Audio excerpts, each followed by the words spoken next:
वो भ्रष्टाचार की पोषक है, स्वयं एक भ्रष्टाचारी महिला है, जो सरकार के द्वारा संचालित जो सर्व शिक्षा अभियान है उसको ठेंगा दिखाने का काम कर रही है। तानाशाही का असली चेहरा कोई है तो इस समय देवरिया जनपद में साली श्रीवास्तव जिला बेसिक शिक्षा अधिकारी देवरिया है।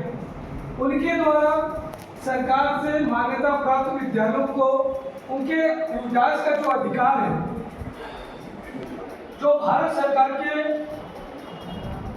द्वारा बच्चों को पंजीकृत करने का माध्यम उपलब्ध कराया गया है, पंजीकरण कराया जा रहा है कि वे बच्चे पूरे भारतवर्ष में छात्र के रूप में पंजीकृत होंगे, उनके भविष्य को कहीं भी बर्बाद न हो, उनके जो भी सर्टिफिकेट होंगे उस पोर्टल पर वो रजिस्टर्ड होंगे, जिसके अगले क्रम में अपार आईडी बन रही है और लगभग 70% करीब अपार आईडी बन चुकी है। किंतु एक प्रक्रिया कब होगी?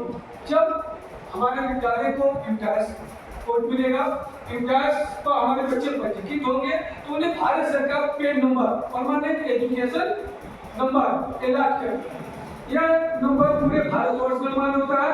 अगर देवरिया का बच्चा श्रीनगर भी चला जाए तो उसको अपने प्रमाण पत्र ले जाने की आवश्यकता नहीं होती। भारत सरकार की योजना के तहत वो सिर्फ पेन नंबर वहाँ देगा और जैसे कि हम आधार पर मुद्दा लगाते हैं तो हमारी पूरी डिटेल हो जाती है। उसी तरह आधार और पेन नंबर।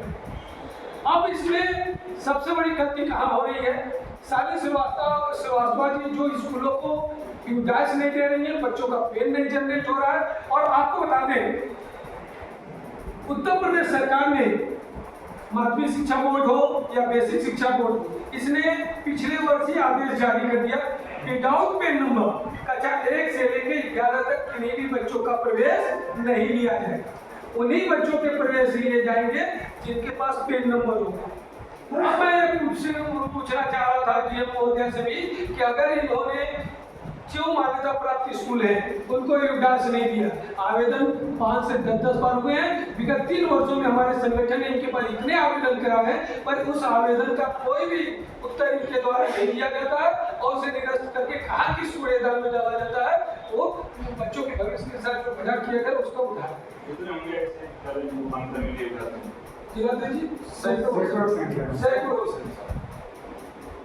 जिनको आज तक प्रयास मिला ही नहीं और हम आवेदन एक बार नहीं किया, आप देख रहे हैं जैसे हमारे जिलाध्यक्ष उसकी प्रमाण है हमारे प्रदेश 400 की दिक्कत है। हाँ, जनपद में 400 की दिक्कत है। अब यहाँ पर समस्या क्या है? आपको दे भी दिया गया उसमें सिस्टम के माध्यम से आप दे दिया चल रहा है, बाकी लोग पेंडिंग है। इस बात को मैं आज उठाया कि इनको कैसे दे दी तो कह रहे हैं उसी समय आप ही ले लिए नहीं आपको जैसे हम और से अभी छोड़ दिए। जैसे आपका स्कूल कक्षा 8 तक है, मैंने 8 बच्चा 9th में जाएगा, वो तो बदल गया ना, बेसिक से माध्यमिक हो गया। और माध्यमिक का आज भी आपको आदेश दिखा दूंगा, मैं प्रिंट आउट करके भी दे दूंगा। उसमें फिर आदेश किया गया कि 9th में और 11th में विदाउट पेन नंबर प्रवेश न लिए। अब उस कंडीशन में आप क्या कि अगर 25 बच्चे एक कक्षा 8 पास आउट हैं, उन बच्चों के भविष्य के साथ क्या उनके शिक्षा के मौलिक अधिकार का हनन हो रहा है? क्या उनको पढ़ने का अधिकार नहीं है? क्या केस हमारा इसी तरह से शिक्षा रहित हो जाएगा? और इसके मूल में कौन है? साली श्रीवास्तव, जिला बेसिक शिक्षा अधिकारी। क्यों?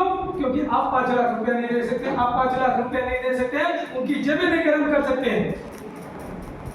उनकी जेबें गर्म की जाए इसके लिए उन्होंने 2-3 दलाल पाल रखे हैं जो फाइल उनको तक ले जाते हैं और एजेंट के तौर पर अन्य शिक्षा अधिकारियों को छोड़ देता है।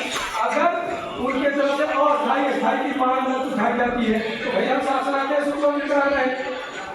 अभी हमने एसडीएम महोदय को भी दिया है कि 8 मार्च 2022 का राज्य परियोजना निदेशक अनामिका सिंह का एक आदेश है जो भारत